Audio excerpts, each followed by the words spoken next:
आप सबों को जय मसीह की। फिर एक बार प्रभु के आराधना के लिए ऑनलाइन में आप सबों को स्वागत करते हैं कि हम मिलकर प्रभु की आराधना करें। परमेश्वर का धन्यवाद हो कि हम जीवित हैं और परमेश्वर की आराधना इस रीति से कर पा रहे हैं। आइए हम अपने मन को तैयार करें, अपने प्राण को तैयार करें प्रभु की आराधना करने के लिए। यशायाह का पुस्तक 54 का 10 इस प्रकार कहता है, चाहे पहाड़ हट जाएं और पहाड़ियां टल जाएं तो भी मेरी करुणा तुझ पर से कभी ना हटेगी और मेरी शांतिदायक वाचा ना टलेगी। एवा जो तुझ पर दया करता है उसका यही वचन है। यहोवा जो तुझ पर दया करता है उसका यही वचन है। हमारा दयालु परमेश्वर जिसने हमको जीवित रखा है उसकी आराधना करने के लिए आइए हम अपने जीवन को तैयार करें। सर को झुकाएं, प्रार्थना करें। प्रभु तूने शांतिदायक वाचा इस्राएल के साथ बांधी और हम आत्मी इस्राएल हैं परमेश्वर प्रभु, और वही शांतिदायक वाचा में हम यीशु नासरी के द्वारा भागी हो चुके हैं। इसके लिए धन्यवाद प्रभु। और तेरा वाचा कभी नहीं टलेगा प्रभु, कभी नहीं हटेगा प्रभु, इसके लिए धन्यवाद। और इस समय परमेश्वर प्रभु उसी नई वाचा के तहत जिसमें हम लोग यीशु मसीह के क्रूस के बलिदान के द्वारा भागी हुए परमेश्वर प्रभु, इस समय तेरे चरणों में आते हैं, तेरी सजदा करते हैं, तेरी सेवा करते हैं। पूरे समय को अपने हाथ में ले परमेश्वर प्रभु और हमारी सहायता करके हम तहे दिल से तेरी आराधना कर सकें। पवित्र प्रभु इस समय हम लोग प्रभु भोज के लिए भी अपने आप को तैयार करते हैं। हमारे मन हृदय को तैयार कर ताकि परमेश्वर प्रभु सब बातों में तेरी अनुग्रह, तेरी आशीष हम में से प्रत्येक के साथ, प्रत्येक के परिवार के साथ, हम जहां कहीं भी क्यों ना हो प्रभु पाया जाए। तेरे बेटे यीशु मसीह के नाम में मांगते हैं, आमीन। आइए इस समय हम लोग परमेश्वर की आराधना करेंगे गीतों के द्वारा। आप लोग अपने अपने जगह में ऊंची आवाज से प्रभु की आराधना करें, हम प्रभु की महिमा मिलकर करें।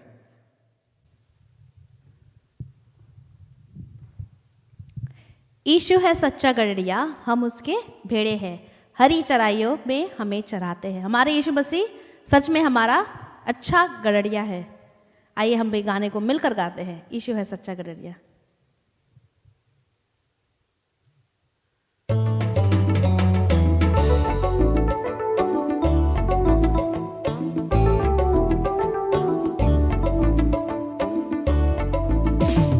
यीशु है सच्चा गड़रिया, उसके हम भेड़े हैं, हरी चराइयों में हमें चराता है।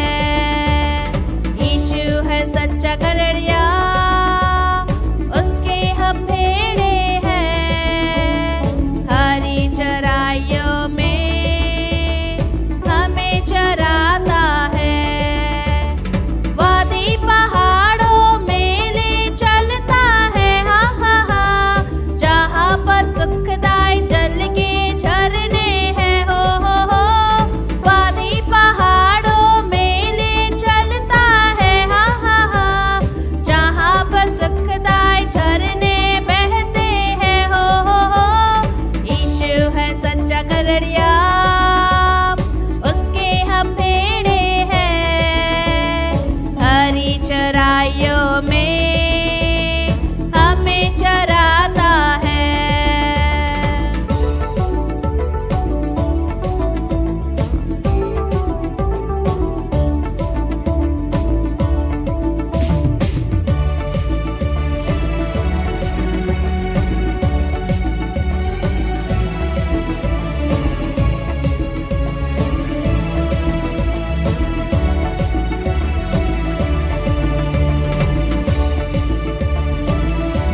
गाओ हालेलुया, तो गाओ हालेलुया, क्योंकि यीशु ने हमें हमारे पापों से छुड़ाया है, हमें इस शैतान के जाल से हमें बचाया है।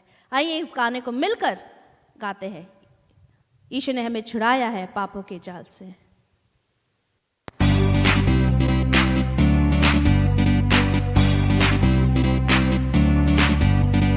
यीशु ने हमें छुड़ाया है पापों के जाल से, यीशु ने हमें बचाया है शैतान की जाल से।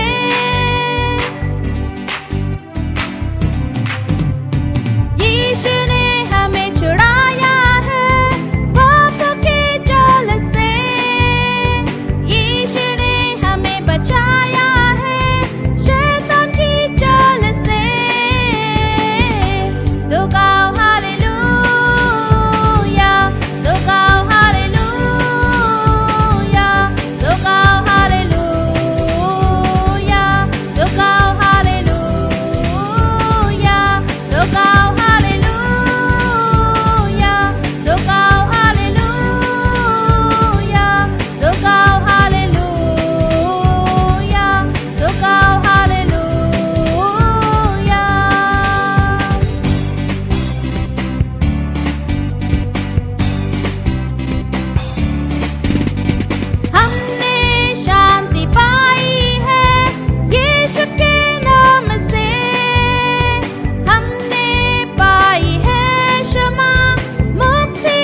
इस वक्त पास्टर आएंगे।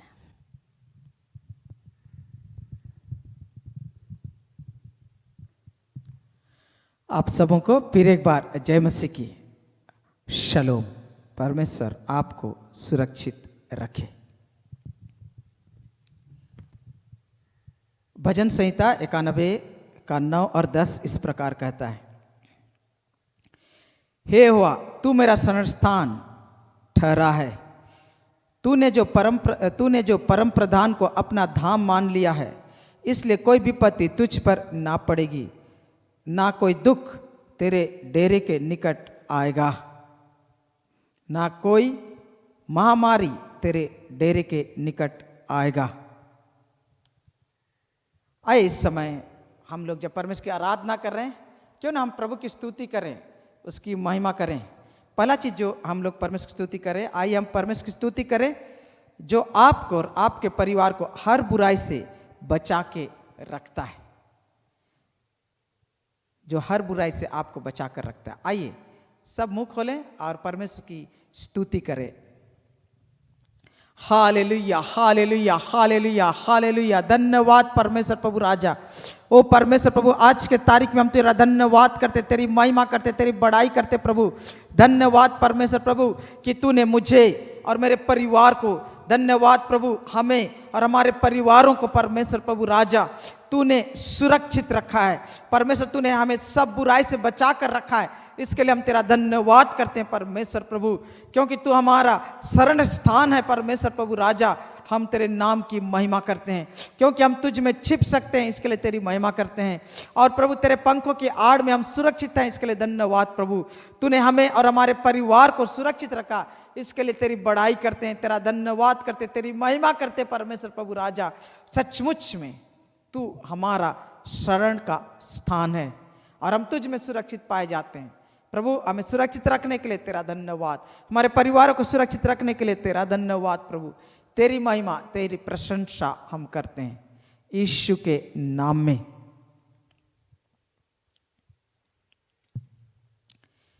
आइए हम परमेश्वर की स्तुति करें जो पृथ्वी पर मौजूद हर महामारी से हमारी रक्षा करता है। ना कोई महामारी तेरे डेरे के निकट आएगा। आइए हम परमेश्वर की स्तुति करें हमें महामारी से बचाने के लिए। हालेलुया। धन्यवाद धन्यवाद धन्यवाद परमेश्वर प्रभु राजा। ओ परमेश्वर प्रभु, तू जो हमारे लिए शरण स्थान बना है परमेश्वर प्रभु राजा, और दुनिया में परमेश्वर प्रभु जो महामारी है परमेश्वर प्रभु, उन सब से तूने हमें और हमारे परिवार को, हमारे मंडली को रक्षा किया, इसके लिए हम तुझे धन्यवाद देते हैं परमेश्वर प्रभु राजा। सचमुच में परमेश्वर प्रभु तेरे पंखों की आड़ में हम परमेश्वर प्रभु राजा यीशु नासरी के क्रूस के बलिदान के कारण तेरा धन्यवाद करते हैं परमेश्वर प्रभु राजा, क्योंकि उसके कोड़े खाने से हम चंगे हुए परमेश्वर प्रभु राजा। उसने हमारे रोगों को ले लिया, हमारे दुर्बलताओं को उठा लिया, इसके लिए धन्यवाद परमेश्वर प्रभु राजा। ओ पवित्र प्रभु तेरा धन्यवाद प्रभु कि तेरी करुणा, तेरी दया हमारे चारों ओर बनी हुई परमेश्वर प्रभु राजा। तेरे स्वर्गदूत हमारे चारों ओर बनी हुई, हमारे परिवार के चारों ओर बनी हुई, हमारे मंडली के चारों ओर बनी हुई परमेश्वर प्रभु राजा, और हम सुरक्षित पाए जाते हैं, इसके लिए तेरा शुक्रगुजार करते हैं परमेश्वर प्रभु राजा। धन्यवाद प्रभु, तेरी महिमा हो, तेरी बड़ाई हो प्रभु राजा। तेरे इस प्रतिज्ञा के लिए तेरा धन्यवाद। यीशु नासरी के नाम में ये चढ़ाते हैं, आमीन। आइए आज हम लोग सिर्फ एक प्रार्थना करेंगे और बहुत ही महत्वपूर्ण है, और वो यह है कि महामारी के कारण देश के 25 करोड़ परिवारों में से, देश के 25 करोड़ परिवारों में से 1/3 को आजीविका संकट का सामना करना पड़ सकता है। यानी कि करीब 1/3 परिवारों को रोजी रोटी, रोजगार की कठिनाइयाँ आ सकती है, जो बहुत ही कठिन समय होंगे। इसलिए आइए हम प्रार्थना करें कि परमेश्वर हमारे देश पर तरस खाए, हमारे परिवारों पर करुणा करे, ताकि हमारे देश में भूखमरी ना हो। आइए इसके लिए हम लोग प्रार्थना करें, पूरे देशवासियों के लिए हम लोग प्रार्थना करें, और विशेषकर अपने कलीसिया के परिवारों के लिए प्रार्थना करें, अपने प्रियों के लिए प्रार्थना करें कि वो लोग भूखमरी से होकर ना गुजरें। आइए हम प्रार्थना करें। पवित्र परमेश्वर प्रभु राजा, इस समय तेरे चरणों में आते हैं परमेश्वर प्रभु, और हम तेरा धन्यवाद करते परमेश्वर प्रभु कि तू हमारा यहोवा ईरे परमेश्वर है। तेरे वचन में तूने कहा है परमेश्वर प्रभु, वो परमेश्वर परख कर देखो कि यहोवा क्या ही भला है, क्या ही धन्य पुरुष जो तेरी शरण में हो लेता है। चख कर देखो कि यहोवा क्या ही भला है, क्या ही धन्य पुरुष जो उसकी शरण में हो लेता है। यहोवा के डर भइयों उसका भय मानो, क्योंकि उसके डर भइयों को, उसका भय मानने वालों को किसी बात की घटी नहीं होती। परमेश्वर प्रभु तूने ये भी कहा है परमेश्वर प्रभु कि जवान सिंहों को तो घटी होती है और भूखे भी रह जाते हैं, परंतु यहोवा के खोजियों को किसी भली वस्तु की घटी ना होगी। और इसलिए आज हम प्रार्थना करते प्रभु हमारे देशवासियों के लिए कि परमेश्वर प्रभु वो तेरे खोजी बन जाए प्रभु, तेरे खोजी बन जाए प्रभु, तेरे शरण में आ जाए परमेश्वर प्रभु राजा। और परमेश्वर प्रभु तूने तृप्त कर परमेश्वर प्रभु राजा। आज परमेश्वर प्रभु महामारी के कारण जो स्थिति आई है परमेश्वर प्रभु 25 करोड़ परिवारों में से करीब 1/3 लोगों को आजीविका का संकट का सामना करना पड़ सकता है प्रभु, बेरोजगारी का सामना पड़ना पड़ सकता है प्रभु राजा, खाने पीने रोजी रोटी की कमी हो सकती है परमेश्वर प्रभु राजा। इसलिए आज आते परमेश्वर प्रभु और हमारे देशवासियों के लिए हम प्रार्थना करते हैं। वो परमेश्वर प्रभु हमारे देश पर तरस का, हमारे देश पर करुणा कर प्रभु राजा, कि परमेश्वर प्रभु हमारे देश में भुखमरी ना हो परमेश्वर प्रभु राजा।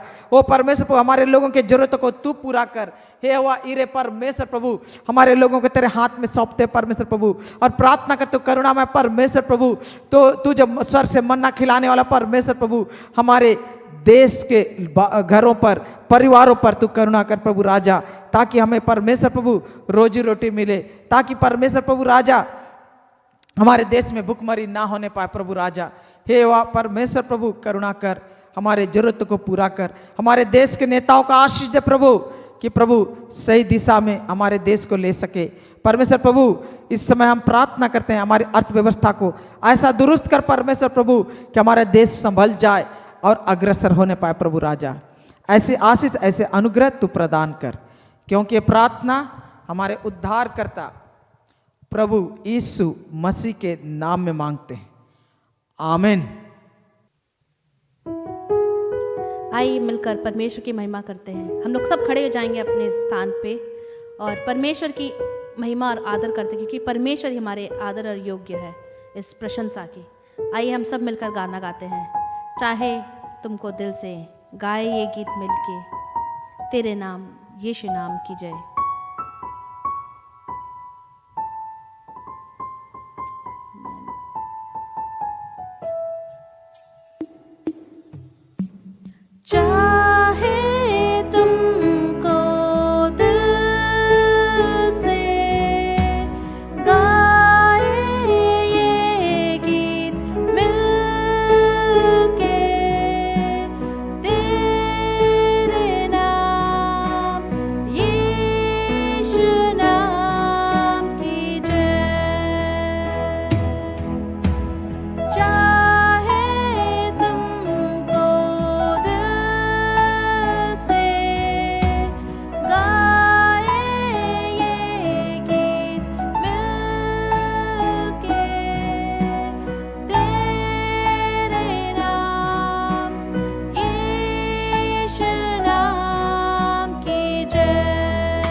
और आपके नाम से हमें क्षमा मिलती है, शिफा मिलती है, मुक्ति मिलती है। परमेश्वर का धन्यवाद देते हैं प्रभु इसलिए। हालेलुया।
परमेश्वर ने हमारे लिए क्रूस पर अपनी जान को दिया और कटोरे को उसने उठाकर कहा कि इस कटोरे से ही हमारे ये लहू से ही हमारा एक नई वाचा है। और हम परमेश्वर यीशु मसीह को इसलिए धन्यवाद देते हैं। आइए मन लगाकर परमेश्वर की ओर इस गाना को करते हैं। जो क्रूस से लहू बहा मेरे लिए, काफ़ी है वो मेरे गुनाह धोने के लिए।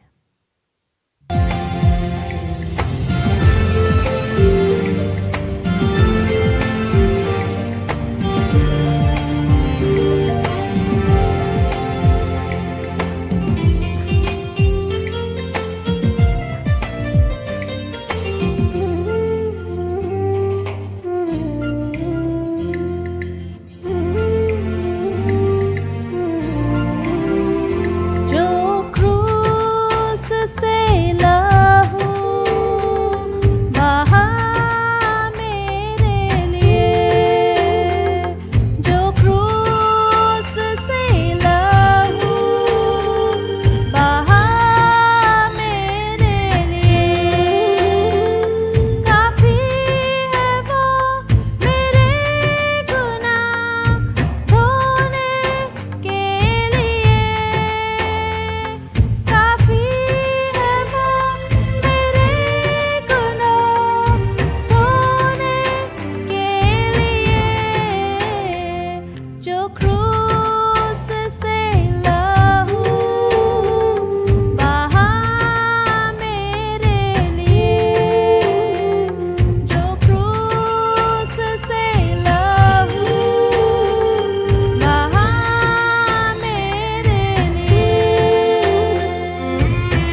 हाँ परमेश्वर पिता, जो क्रूस से लहू बहा मेरे लिए, काफ़ी है वो मेरे गुनाह धोने के लिए परमेश्वर पिता। हे परमेश्वर पिता, हम धन्यवाद देते हैं कि आपने इतने इतने इतने सालों पहले हमारे लिए जो पाप के लिए, हमारे पापों के कारण प्रभु आपने अपने जीवन को बलिदान दिया परमेश्वर पिता। हम धन्यवाद देते हैं और हम धन्यवाद देते प्रभु कि आपके कारण हम आज मुक्त है इस पाप से परमेश्वर पिता। हे परमेश्वर पिता, हम चाहते हैं कि हम हमेशा आपको, आपके इस बलिदान के कारण हम हमेशा आपके पास इसके लिए कृतज्ञता रहे प्रभु। हे परमेश्वर पिता, हम प्रार्थना करते यीशु कि हम जब आपके वचन को सुनने को जा रहे प्रभु, हमारे दिलों को तैयार करना, हमारे मन को तैयार कर प्रभु। और प्रभु हमारे मन में अगर कोई कारण, किसी कारण प्रभु हमारे मन भटक रहा है प्रभु, उसे आप उस कारण को हमारे मन से दूर कर प्रभु। हम चाहते हैं प्रभु कि हम पूरे 100% से आपके वचन को हम सुने और ग्रहण करें। ये प्रार्थना परमेश्वर यीशु मसीह के नाम से चाहते हैं, आमीन।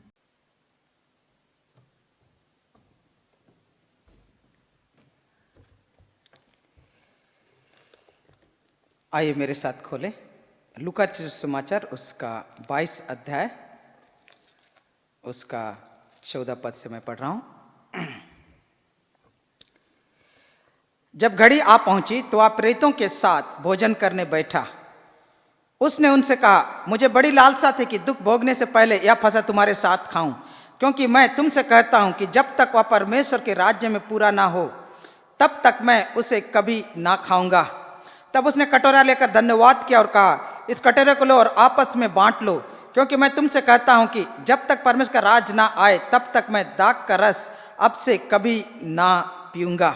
फिर उसने रोटी ली और धन्यवाद करके तोड़ी और उनको यह कहते हुए दी, यह मेरी देह है जो तुम्हारे लिए दी जाती है, मेरे स्मरण के लिए यही किया करो। इसी रीति से उसने भोजन के बाद कटोरा भी यह कहते हुए दिया, यह कटोरा मेरे उस लहू में जो तुम्हारे लिए बहाया जाता है नई वाचा है। यह कटोरा मेरे उस लहू में जो तुम्हारे लिए बहाया जाता है नई वाचा है। आइए हम लोग खोले यिर्मयाह का पुस्तक उसका 31 अध्याय उसका 31 और 32 पद।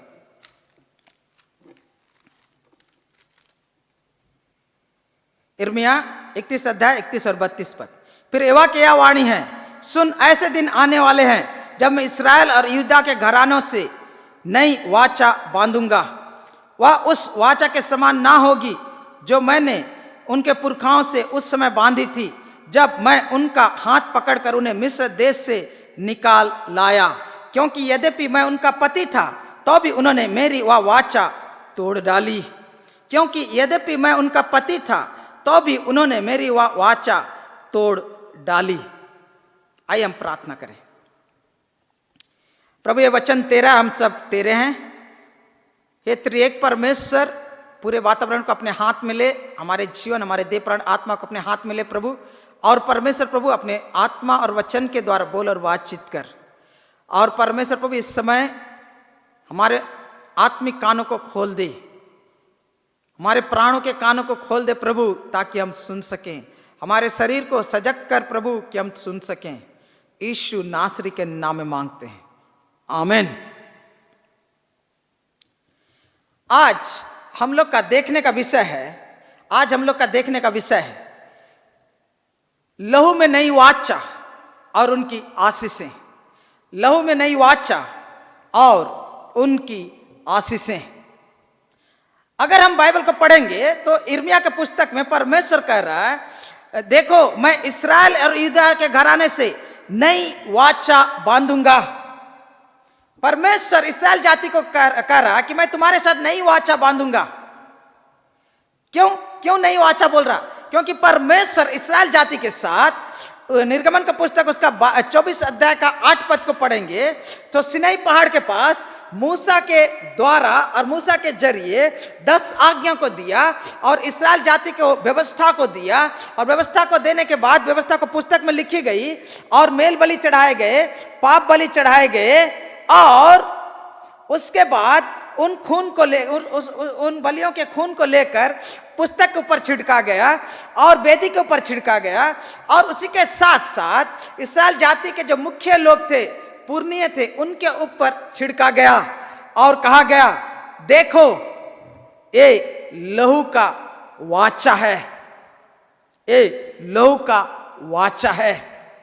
मेरे प्रियो, परमेश्वर ने इस्राएल जाति के साथ सिनाई पहाड़ पर वाचा बांधा था कि उसके द्वारा वो लोग, परमेश्वर उनके साथ रिश्ता जोड़ने चाह रहा था, और इस्राएली लोग परमेश्वर के साथ वाचा बांधने के द्वारा परमेश्वर के साथ रिश्ता जोड़ने के इच्छुक थे। लेकिन जैसे ही पढ़ते हैं कि मूसा के जरिए इस्राएल और परमेश्वर यहोवा के बीच में वाचा तो जोड़ी गई, लेकिन उसके तुरंत ही बाद हम लोग पाते हैं कि इस्राएल जाति परमेश्वर के वाचा को तोड़ दिया। वे लोग क्या किए, सोने के बछड़े की पूजा करने लगे और व्यभिचार करने लगे, कामुकता करने लगे, और परमेश्वर उनसे क्रोधित हुआ। और उसके बाद, उस दिन के बाद, उसके बाद करीब 1000 साल तक इस्राएल जाति परमेश्वर के साथ वाचा के रिश्ता में तो जुड़ी हुई थी, लेकिन हर एक वाचा के नियमों को तोड़ते तोड़ते तोड़ते तोड़ते तोड़ते तोड़ते तोड़ते तोड़ते परमेश्वर को उकता दिया, और परमेश्वर वाचा के द्वारा उनके साथ जो रिश्ता में जुड़ा था, उस रिश्ता का धज्जी कर दिया, धज्जी उड़ा दिया, टुकड़ा टुकड़ा कर दिया, तार तार कर दिया। और परमेश्वर बहुत व्यथित हुआ और इस्राएल जाति को कह रहा है कि मैं तुम्हें दंड दूंगा और मैं तुम्हें बाबिलोन में गुलाम बनाकर भेज दूंगा। लेकिन उससे पहले परमेश्वर कह रहा है कि देख, मैं इस्राएल और यहूदा के घराने से एक नई वाचा बांधूंगा, एक नई वाचा बांधूंगा। क्यों? क्योंकि उन्होंने मेरे वाचा को तोड़ दिया। देखिए यहां क्या बोलता 32 पद में, क्योंकि यद्यपि मैं उनका पति था तो भी उन्होंने मेरी वह वाचा तोड़ डाली। इस्राएल जाति के साथ परमेश्वर ने पहली वाचा जो बांधा था, तो उनके साथ एक घनिष्ठ रिश्ता जोड़ा था। वाचा के द्वारा रिश्ता जोड़ा जाता है मेरे प्रियो, और इस रिश्ता को जब जोड़ा गया तो बोलता है मैं उनका पति था और वह मेरे पत्नी थे। यानी कि पति पत्नी का रिश्ता जो प्रगाढ़ रिश्ता होता है, उतना गहरा रिश्ता परमेश्वर ने इस्राएल जाति के साथ जोड़ा। पुराने जमाने में जब लोग एक दूसरे के साथ वाचा बांधते थे, व्यक्ति व्यक्ति के बीच में वाचा बांधी जाती थी, व्यक्ति और दलों दलों के बीच में वाचा बांधी जाती थी, और जनजातियों के बीच में और कबीलों और कबीलों के बीच में वाचा बांधी जाती थी। व्यवसाय करने वाले बिजनेसमैन लोग वाचा बांधते थे, और मित्र लोग भी वाचा बांधते थे। उसी प्रकार क्या होता था, राज्य के लोग एक दूसरे से वाचा बांधते थे, और जब वाचा बांधी जाती थी तो वो लोग मित्र हो जाते थे। और उस वाचा जब बांधती तो उनके साथ कई शर्त होता था, कई जिम्मेदारी होती थी, कई कर्तव्य होता था, और कई आशीषें हुआ करती थी। उसी प्रकार परमेश्वर ने इस्राएल जाति के साथ जो वाचा बांधा था, उन्होंने परमेश्वर का आज्ञा का उल्लंघन करके, उनके वाचा को तोड़कर उनका विश्वासघात किया। जैसे व्यभिचार पति के साथ या पत्नी के साथ विश्वासघात है, उसी प्रकार इस्राएल जाति परमेश्वर के आज्ञा का उल्लंघन करके उसके साथ विश्वासघात किया था। लेकिन परमेश्वर इस्राएल जाति के साथ जो वाचा बांधा था, उनके साथ अंतरंग रिश्ता में जुड़ने के लिए बांधा था। घनिष्ठ रिश्ता में, जैसे पति पत्नी का रिश्ता होता, उस प्रकार रिश्ता में उन्हें अपने साथ जोड़ दिया था। लेकिन इस्राएल जाति उस रिश्ता को समझा नहीं, इस्राएल जाति उस रिश्ता को समझा नहीं। पुराने जमाने में जब वाचा बांधी जाती थी, हाँ वाचा बांधी जाती थी, कई प्रकार की आप देखेंगे, बाइबल को पढ़ेंगे तो जांग में हाथ रखकर बांधा जा रहा, चप्पल को अदल बदल करने के द्वारा बांधा जा रहा, नमक का वाचा के बारे में लिखा गया। लेकिन जब यीशु मसीह इस्राएल अपने शिष्यों के साथ बैठकर प्रभु भोज का स्थापना किए, तो उन्होंने कहा मैं तुम्हारे साथ मेरे लहू में नई वाचा बांधता हूं। और इसलिए आज जो प्रभु भोज हम लोग ग्रहण कर रहे हैं, तो लहू के वाचा के अर्थ को हमें समझने की प्रयोजन है। लहू के वाचा के अर्थ को हमें समझने की प्रयोजन है। लहू का वाचा का मतलब क्या होता था, उसे समझने की जरूरत है। आज से आज से करीब पौने 200 साल पहले 1854 में जुलाई महीना में डॉक्टर लिविंगस्टोन, जो एक मेडिकल मिशनरी के रूप में अफ्रीका महादेश में सेवा करने के लिए गए थे, वहाँ उन्हें बहुत सारे विरोध का सामना करना पड़ता था और विशेषकर उनका जान और माल का हर समय खतरा हुआ करता था। और कोई भी एरिया में अगर कोई अपना सेवकाई करने जाएंगे तो उन्हें पहले वहाँ के जो मुखिया है उनका परमिशन लेना पड़ेगा। अगर उनका मुखिया उनका मित्र ना हो तो उस एरिया से वो जा भी नहीं सकते और वहाँ पर लेन देन नहीं कर सकते, वहाँ सेवा नहीं कर सकते और वहाँ रह नहीं सकते, वरन वो लोग आक्रमण करेंगे और आपका जान का लाले पड़ जाएंगे आप। और इसलिए डॉक्टर लिविंगस्टोन को बहुत बार अपने सेवा के काल में अफ्रीका में लोगों के साथ वाचा बांधना पड़ा। और वहाँ जो वाचा बांधी गई जुलाई महीना 1854 में, वो भी एक वाचा थी, लेकिन वो वाचा भी थी क्या? लोह की वाचा। उस समय डॉक्टर लिविंगस्टोन रानी मानेनको के साथ लोह की वाचा बांधी और रानी मानेनको का जो पति जो थे वो उनका प्रतिनिधि के रूप में वहां पर खड़े हुए। और जो बोलंडा जनजाति जो थी उसके जो रानी मानेनका थी उनकी ओर से वाचा बांधने के लिए उनका पति खड़ा हुआ। उसी प्रकार डॉक्टर लिविंगस्टोन की ओर से उसका प्रतिनिधि के रूप में पित्साने खड़ा हुआ। और वो दोनों क्या किए? लोह की वाचा बांधने से पहले दोनों एक दूसरे का हाथ को इस प्रकार जकड़ लिए और जकड़ लेने के बाद वहाँ का क्या किया गया मालूम है? वहाँ का जो पुरोहित था, वहाँ पर जो पुरोहित था उन्होंने क्या किया? उनके हाथ पर दोनों हाथ में जो हथेली में उनका थोड़ा थोड़ा काटा गया और उसी के साथ साथ उनके दोनों के पेट में थोड़ा थोड़ा काटा गया, उसी के साथ दोनों के दाहिने गालों में काटा गया, उसी के साथ दोनों के कपाल में काटा गया। उसके बाद क्या किया गया? घास का सरकंडा लिया गया और पहले एक उस सरकंडे से एक के हाथ से थोड़ा सा खून ऐसे करके टाना गया, उसके बाद उसके पेट से थोड़ा सा खून टाना गया, उसके बाद थोड़ा सा खून उसके गाल से टाना गया और थोड़ा सा खून उसके कपाल से टाना गया और उसे लेकर एक बर्तन में, जो मदिरा का बर्तन था, उसमें डाला गया। फिर दूसरे व्यक्ति के हाथ से, दूसरे व्यक्ति के पेट से, दूसरे व्यक्ति के गाल से और दूसरे व्यक्ति के माथे से भी थोड़ा थोड़ा खून सुरका गया और उसे टान के उस कटोरे में मदिरा में मिलाया गया। और उसे अच्छा से मिला देने के बाद क्या किया गया कि ये पहला ये पिया, रानी मानेनको का पति जो था वो पिया, उसका नाम था संबाजा, उसने पिया। उसके बाद डॉक्टर लिविंगस्टोन का जो प्रतिनिधि था, उसका नाम गड़बड़ कर देते हम, पित्साने, उसने भी पिया। और जब मदिरा का पान हो रहा था उस समय वहाँ के जो लोग वहाँ पर थे, वो रानी के लोग थे, इधर डॉक्टर लिविंगस्टोन के लोग थे, वो लोग क्या करते? जमीन में ढप ढप करके डंडे से मार रहे थे। और डंडे से मार रहे हैं उसी समय वाचा के जो वादा हैं, वाचा के जो कर्तव्य हैं, वाचा के जो प्रतिज्ञा हैं, उनको वो लोग दोहरा रहे थे चिल्ला कर कि तुम ये करोगे मैं ये करूंगा, तुम ये करोगे मैं ये करूंगा। उसी के साथ साथ उनके साथ क्या अभिशाप को भी बोल रहे थे, अगर तुम वाचा को तोड़ोगे तुम्हें ये अभिशाप होगा, तुम वाचा को तोड़ोगे तो ये अभिशाप होगा। इस प्रकार से वो लोग जो वाचा के शर्तों को ऊंचे आवाज से डंडों को पीट कर उन्होंने क्या किया? वाचा बांधा। ये सब हो जाने के बाद क्या हो गया? ये सब हो जाने के बाद क्या हुआ कि वो लोग एक दूसरे के सदा काल के लिए मित्र बन गए। उसके बाद क्या हुआ? गिफ्ट एक्सचेंज हुआ। डॉक्टर लिविंगस्टोन के तरफ से जो पित्साने जो था उसने वो जो रानी मानेनको का पति को एक टेबल क्लॉथ दिया जो हरा रंग का था, ऊन का कपड़ा था, बहुत कीमती था उनके लिए। क्योंकि जंगली लोगों के बीच में ये सब कहाँ पाया जाता है, वो उसे तोहफा के रूप में दिया। और रानी मननका का पति की ओर से, रानी की ओर से डॉक्टर लिविंगस्टोन का जो प्रतिनिधि था पित्सा ने, उसको भी गिफ्ट मिला। क्या मालूम है?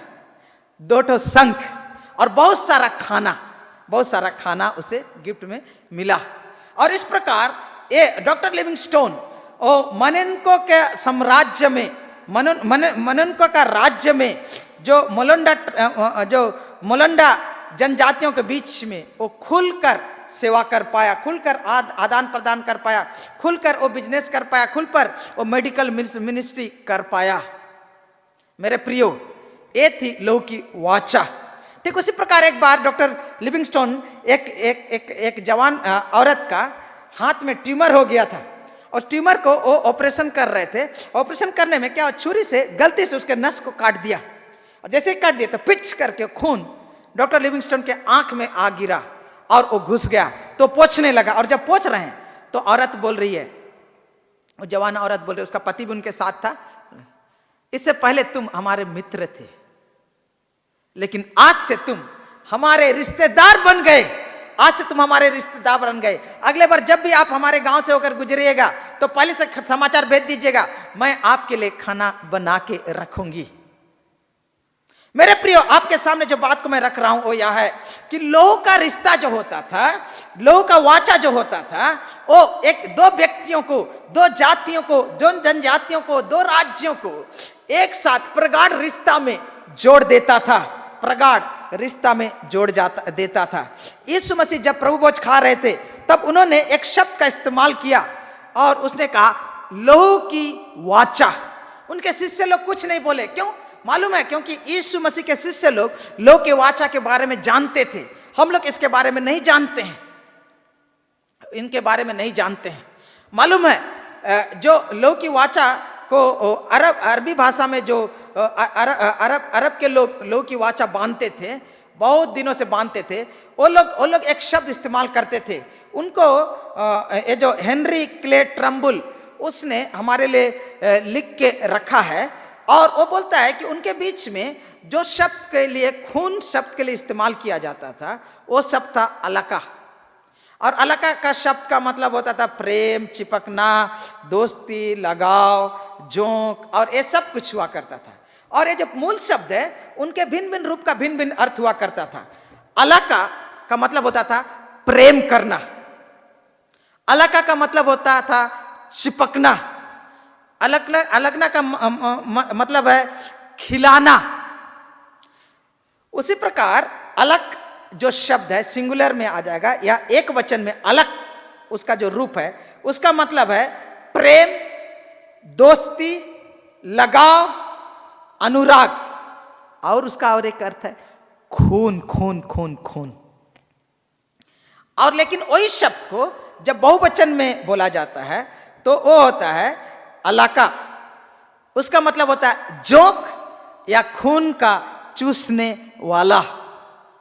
और इसीलिए उस जमाने में, आज से 2000 साल पहले और उससे पहले भी, अब्राहम के जमाने में भी, जब लोग लहू की वाचा बांधते थे तो वो लोग क्या करते थे, वो लहू के वाचा के द्वारा वो लोग ऐसे रिश्ता में जुड़ जाते थे जिस रिश्ता में प्रेम होता था, जिस रिश्ता में एक दूसरे के साथ वो चिपक जाते थे, जिस रिश्ते में एक दूसरे को खान पान का व्यवस्था करते, एक दूसरे को खिलाते थे।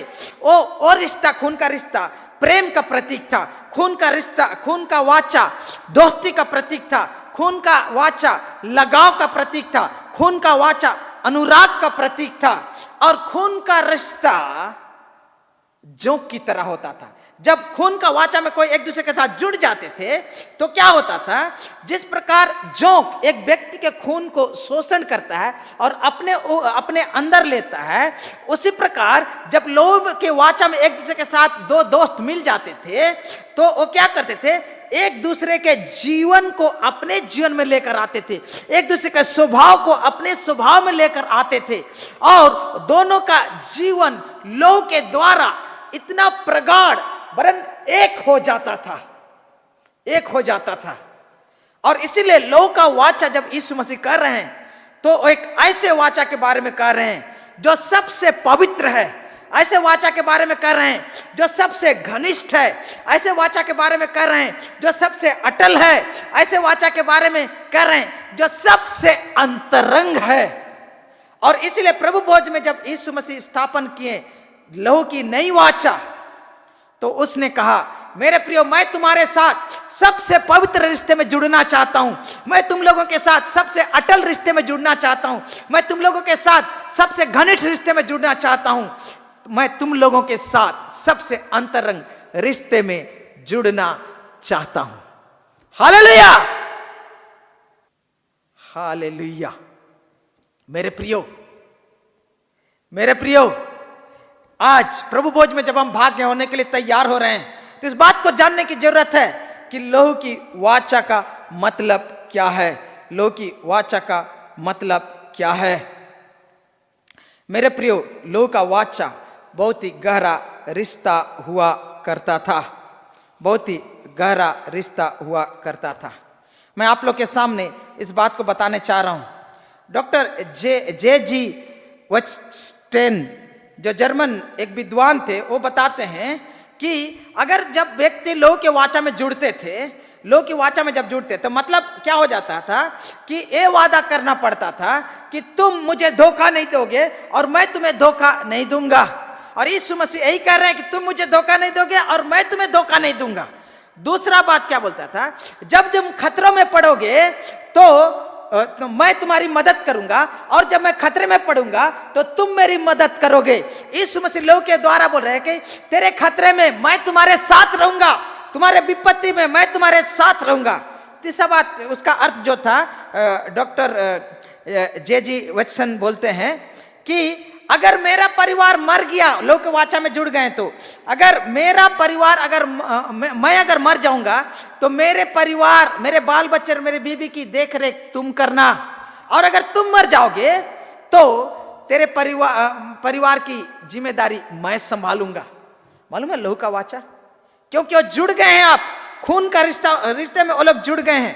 उसी के साथ साथ क्या होता था कि अगर तुम्हारे जरूरत हो और तुम बहुत तकलीफ में हो, तो मेरा जो कुछ है तुम्हारे लिए हाजिर है, और मैं जब तकलीफ में हूं तो तेरा जो कुछ है मेरे लिए हाजिर हो।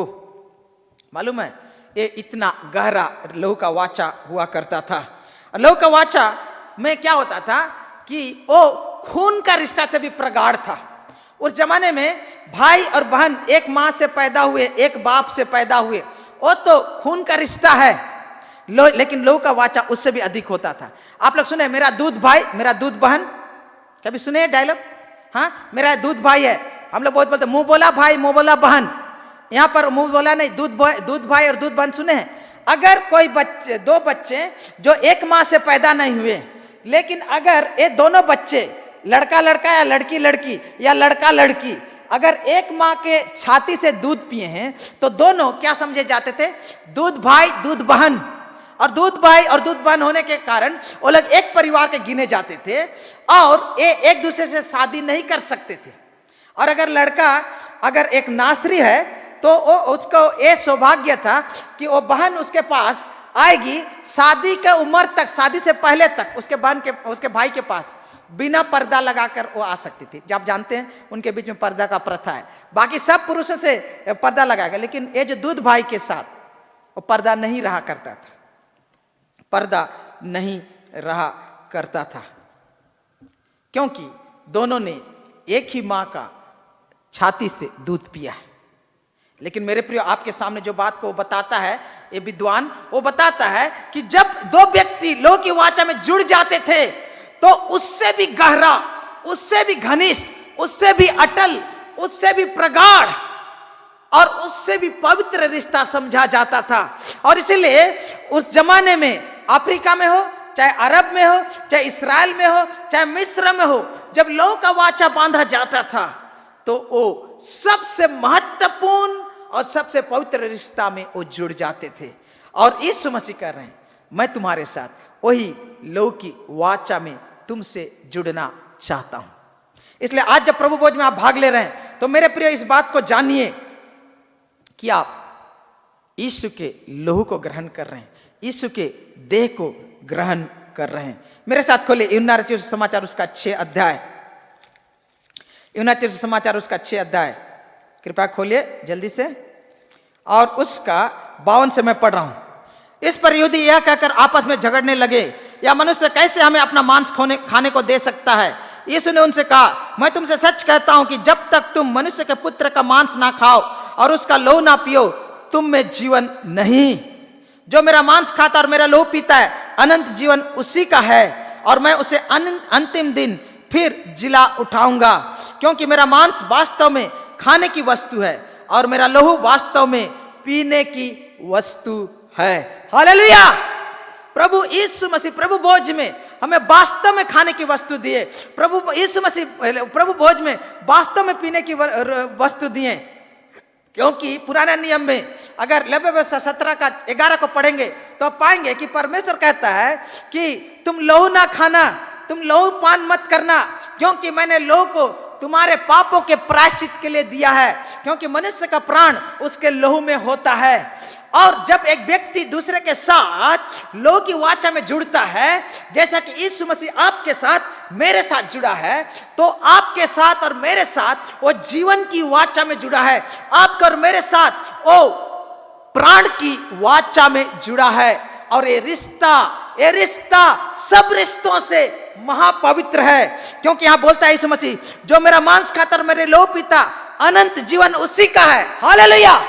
आप जब इस पर विश्वास किए और विश्वास के द्वारा उसे ग्रहण किए, उसके क्रूस के कुर्बानी को आपने माना कि इस मेरे पाप के लिए मारा गया, गाड़ा गया और जी उठा, तो आप उसके साथ रिश्ता में जुड़ गए और अनंत जीवन आपको मिल चुका है। हालेलुया! मेरे प्रियो, आज दूसरा बात आया बोलता है कि वो पीता है और जो मेरा मांस खाता और मेरा लहू पीता है, वह मुझ में स्थिर बना रहता है। प्रभु भोज खाने के द्वारा, प्रभु भोज पीने के द्वारा, प्रभु भोज में भाग लेने के द्वारा आपके आत्मिक जीवन में स्थिरता आती है, दृढ़ता आती है। हालेलुया! हालेलुया! मेरे प्रियो, दिल से बोलिए हालेलुया। और यहां क्या लिखा हुआ है? यहां पर लिखता है जो 54 में, जो मेरा मांस खाता और मेरा लहू पीता, अनंत जीवन उसी का है, और मैं उसे अंतिम दिन फिर जिला उठाऊंगा। क्या बोल रहा है? कि जो मुझ पर विश्वास करता है, जो मेरे साथ लहू की वाचा में जुड़ा है, वो अगर मर भी जाएगा, ये महामारी में अगर मर भी जाएगा, तो भी मैं उसे जिंदा करूंगा। इस दुनिया में कुछ भी कारण से मर भी जाए, क्यों ना हो, मेरे आगमन से पहले वो मर भी जाएगा, मैं उसे फिर एक बार अनंत जीवन के लिए उठाऊंगा, जी उठाऊंगा, और वो मेरे साथ होगा। हालेलुया! हालेलुया! मेरे प्रियो, यीशु मसीह इस बात को कहते हैं कि मैं तुम्हारे साथ लहू की वाचा जोड़ता हूं। सबसे प्रगाढ़, सबसे घनिष्ठ, सबसे अंतरंग, सबसे पवित्र और सबसे अटल वाचा, और ये प्रभु का मेज उसी का प्रतीक है।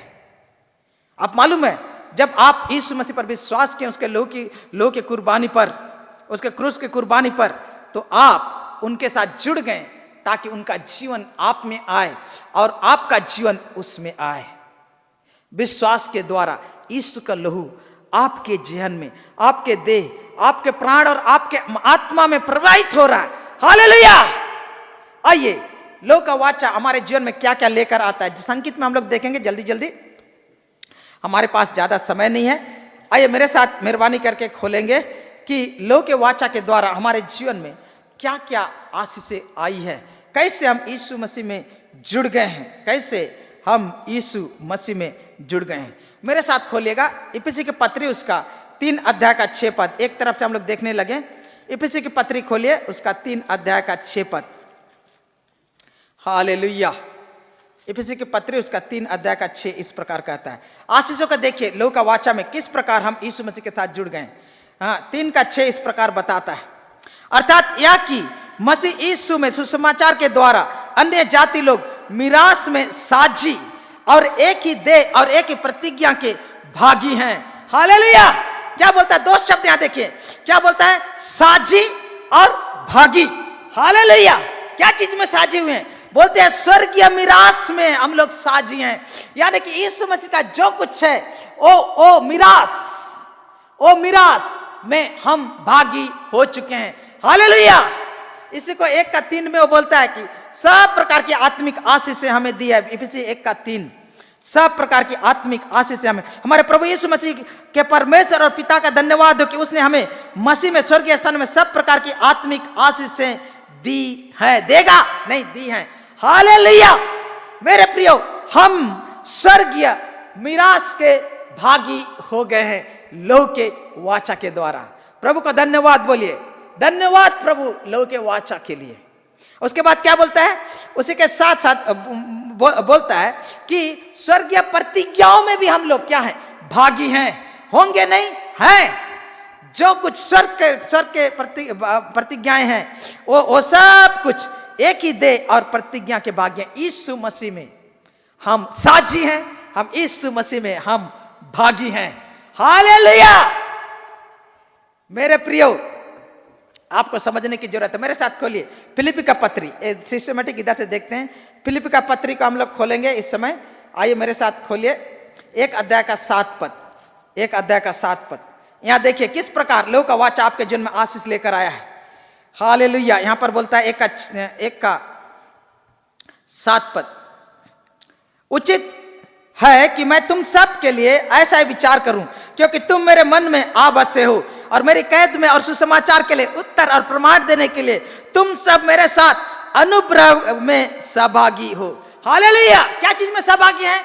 हम यीशु मसीह के लहू के वाचा के द्वारा परमेश्वर के अनुग्रह में सहभागी हैं। एक दूसरे के साथ परमेश्वर के अनुग्रह में सहभागी हैं।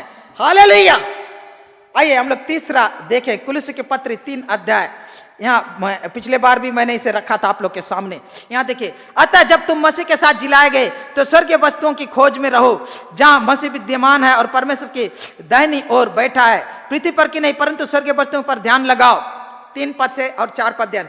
परंतु क्योंकि तुम तो मर गए और तुम्हारा जीवन मसीह के साथ परमेश्वर में छिपा हुआ है। क्या बोलता है? तुम तो मर गए और तुम्हारा जीवन किसके साथ छिपा हुआ है? मसीह के साथ छिपा हुआ है। हमारा जीवन मसीह के साथ जुड़ गया है और मसीह के साथ परमेश्वर में छिपा हुआ है। हालेलुया।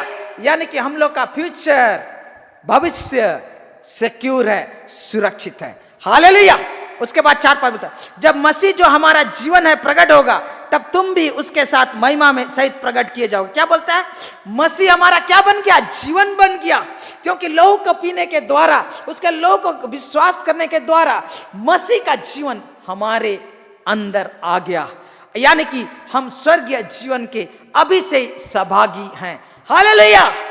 आज एक मसीह इस संसार में स्वर्गीय जीवन को, यीशु मसीह के जीवन को अभी जी रहा है। इसलिए गलती 2 का 20 में कहता है, मेरे लिए जीना मसीह और मरना लाभ है, क्योंकि मैं उसके साथ एक हो गया हूं, मैं उसके साथ एक हो गया हूं। आइए मेरे साथ खोलिए इब्रानी का पत्री उसका 2 अध्याय। इब्रानी का पत्री उसका 2 अध्याय। आइए कैसे लहू के वाचा के द्वारा हमारे जीवन में क्या क्या है। 2 अध्याय का 14 पद देखिए। 2 अध्याय का 14 पद एकदम साफ साफ बताता है, इसलिए जबकि लड़के मांस और लहू के भागी हैं, तो आप भी उनके समान उनका सहभागी हो गया, ताकि मृत्यु के द्वारा उसे, जिसे मृत्यु पर शक्ति मिली थी, अर्थात शैतान को निकम्मा कर दे। यीशु मसीह हमारा सहभागी हुआ। क्या बोलता है? यीशु क्या बोलता है? मांस और लहू का सहभागी हुआ, हमारे साथ हुआ, हमारे जैसा बना। लेकिन किस लिए? आइए 3 का 14 को खोलिए। यहां लिखा, क्योंकि हम मसीह के भागीदार हुए हैं, यद्यपि हम अपने प्रथम भरोसे पर अंत तक दृढ़ता से स्थिर रहें। हालेलुया। क्या बोलते हैं? कि हम मसीह के भागीदार होंगे? नहीं, हम मसीह के भागीदार, मसीह के साझीदार हुए हैं। इंग्लिश बोलते हैं we have become partakers of Christ, यानी कि यीशु मसीह को हमने खाया है, यीशु मसीह को हमने पिया है, यीशु मसीह में हम जुड़ गए हैं, यीशु मसीह में हम भागीदार हो गए हैं, यीशु मसीह में हम संयुक्त हो गए, यीशु मसीह में हम सम्मिलित हो गए हैं। हालेलुया। मेरे प्रियो, यह है लहू की वाचा का आशीष, यह है लहू की वाचा का आशीष। हम उसके आशीषों में भागीदार हो गए हैं। जिस प्रकार लहू का वाचा में तेरा संपत्ति मेरे लिए हाजिर है और मेरा संपत्ति तेरे लिए हाजिर है, उसी प्रकार सब कुछ जो यीशु मसीह का हमारा है। हम तो खुदा के बेटे हैं, सब कुछ हमारा है, जो कुछ है दिखता वो है प्रभु का, सब कुछ हमारा है। हालेलुया। आइए मेरे प्रियो और एक आशीष को देखेंगे। इब्रानी इस समय 3:1 को देखिए, 3:1 को, इब्रानी 3:1 को देखिए। इसलिए पवित्र भाइयों, तुम जो स्वर्ग के बुलाहट में भागी हो, उस प्रेरित और महायाजक यीशु पर जिसे हम अंगीकार करते हैं, ध्यान करो, गौर करें। यहां पर क्या बोलता है, क्या बोलता है? तुम जो स्वर्गीय बुलाहट में भागी हो। हालेलुया। हम लोगों को परमेश्वर ने स्वर्ग से बुलाहट दिया है और स्वर्ग जाने के लिए बुलाहट दिया है, और हम स्वर्गमुखी हैं, हम स्वर्ग की ओर अग्रसर हो रहे हैं। हमारा स्वर्ग हमारे लिए सुरक्षित है। परमेश्वर ने हमें स्वर्ग में बुला लिया है। हालेलुया। यह है लौ की वाचा की आशीष मेरे प्रियो, लौ की वाचा की आशीष। मेरे साथ खोलिए इस समय पहला पतरस उसका 5:1, पहला पतरस 5:1, पहला पतरस 5:1 इस प्रकार कहता है। क्या आशीष है, देखिए कैसे हम लोग मसीह के साथ जुड़ गए लहू की वाचा में, उसके द्वारा क्या मिला। देखिए, तुम जो प्राचीन हैं, मैं उनके समान प्राचीन और मसीह के दुखों का गवाह और प्रकट होने ले महिमा में सहभागी होकर उन्हें यह समझाता हूं। क्या बोल रहा है कि हम लोग यीशु मसीह में महिमा के साझीदार हैं। हालेलुया।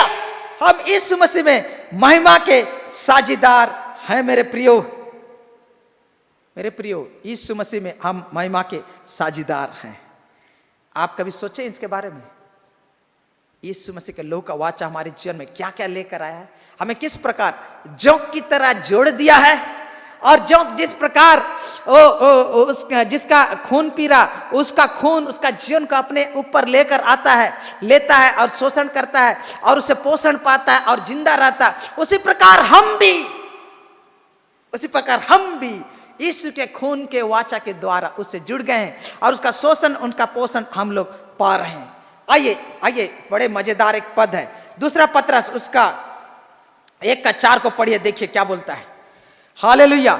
जिसके द्वारा उसने हमें बहुमूल्य और बहुत ही बड़ी प्रतिज्ञाएं दी हैं, ताकि इनके द्वारा तुम उस सड़ा से छुटकर जो संसार में बुरी अभिलाषाएं होती है, ईश्वरीय स्वभाव के सहभागी हो जाओ।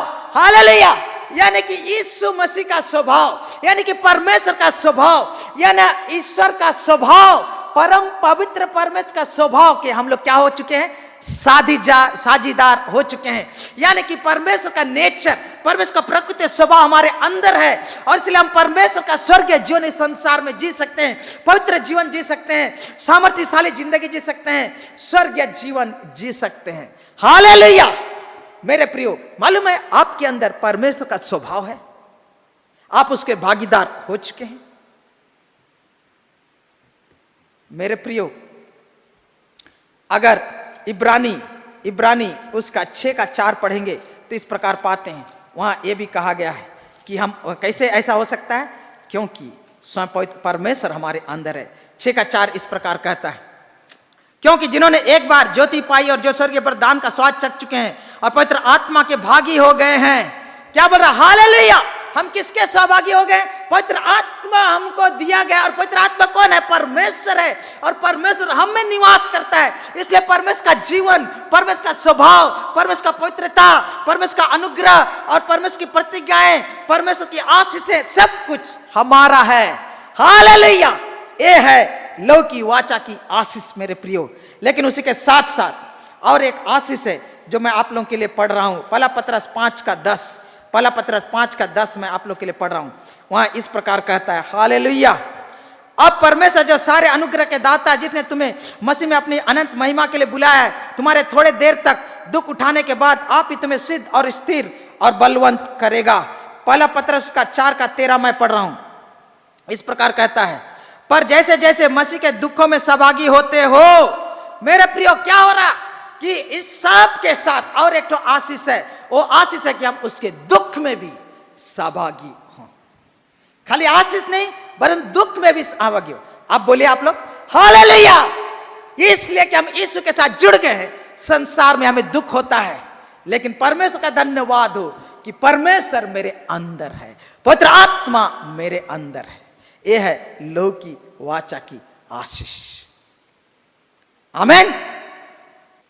मेरे प्रियो, परमेश्वर आप सबों को लहू की वाचा के आशीष को समझने में सहायता करे। आइए इस समय हम लोग प्रभु का भोज में भाग लेंगे।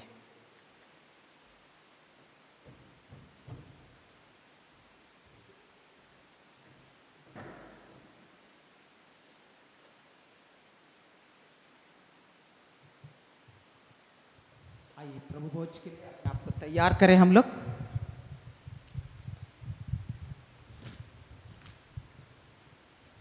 पहला कुरिन्थी 11 अध्याय से मैं पढ़ रहा हूं। क्योंकि ये बात मुझे प्रभु से पहुंची और मैंने तुम्हें पहुंचा दी कि प्रभु यीशु ने जिस रात को पकड़ा गया रोटी ली और धन्यवाद करके उसे तोड़ी और कहा, यह मेरी देह है जो तुम्हारे लिए है, मेरे स्मरण के लिए यही किया करो।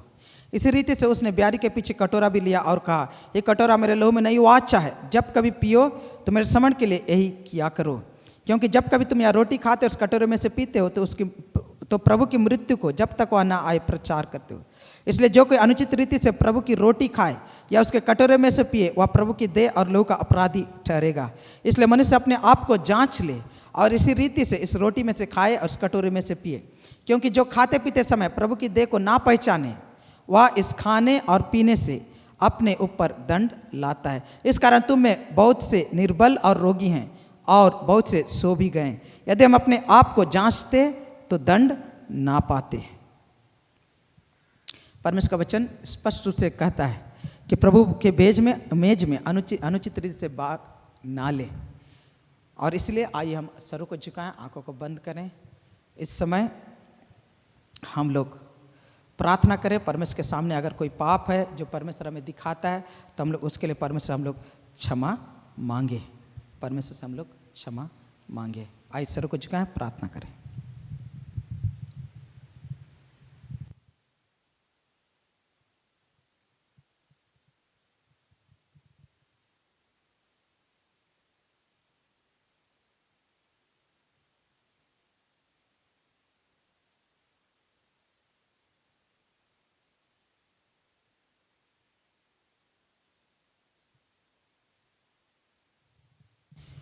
प्रभु हर एक पाप और गुनाह जो हमने जाने अनजाने में किए हैं, बोली के द्वारा, व्यवहार के द्वारा, वचन के द्वारा, विचार के द्वारा, स्वभाव के द्वारा, कर्म के द्वारा और ना करने के द्वारा, परमेश्वर प्रभु नाक कान आँख मुँह के द्वारा, प्रभु इंद्रियों के द्वारा हमने जो भी पाप किया प्रभु तू क्षमा कर। अपने बेटे यीशु के लहू के द्वारा हमें धो और शुद्ध कर और इस मेज में भाग लेने के लायक बना। यीशु के नाम में मांगते हैं, आमीन। इस समय आपके बीच में जो आत्मिक अगुवा है रोटी को अपने हाथ में ले।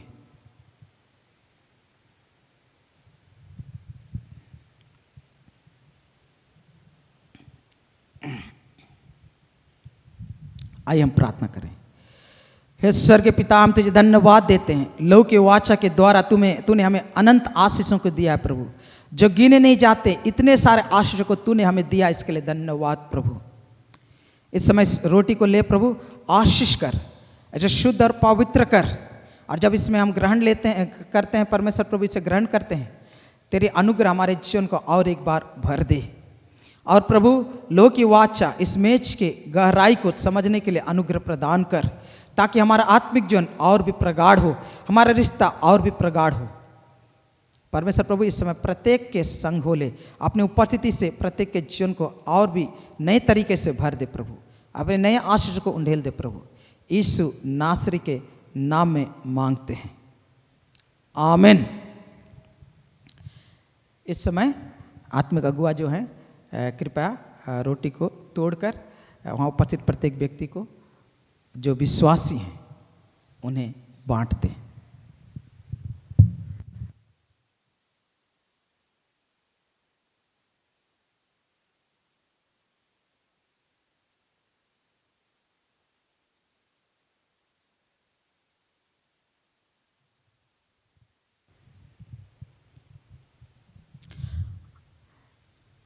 जिस रात यीशु पकड़ाए गए ना, उन्होंने रोटी ली और धन्यवाद करके उसके शिष्यों को देते हुए कहा, यह मेरी देह है जो तुम्हारे लिए है, मेरे यादगारी के लिए यही किया करो। आइए हम एक साथ धन्यवाद पूर्वक ग्रहण करें।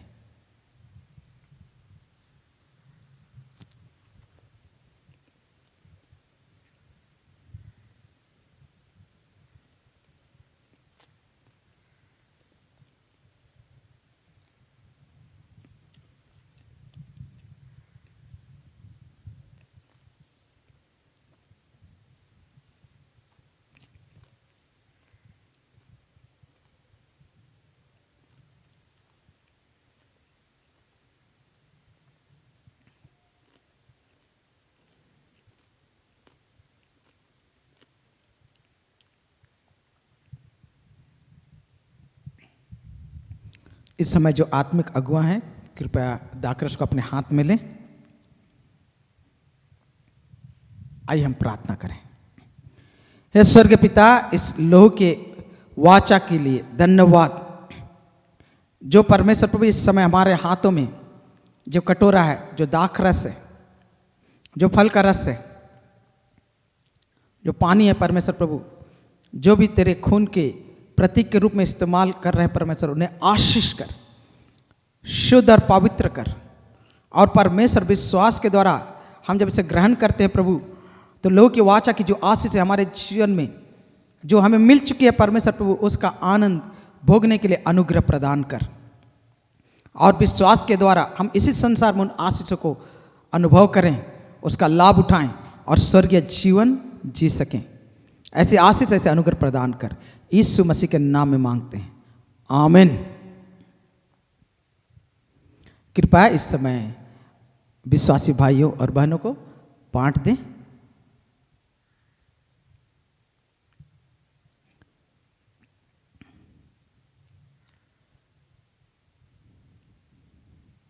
जिस रात यीशु पकड़ाए गए, उन्होंने बियारी के बाद कटोरा भी लिया और कहा, एक कटोरा मेरे लहू में नई वाचा है, जब कभी पियो तो मेरे स्मरण के लिए यही किया करो। आइए धन्यवाद पूर्वक एक साथ ग्रहण करें।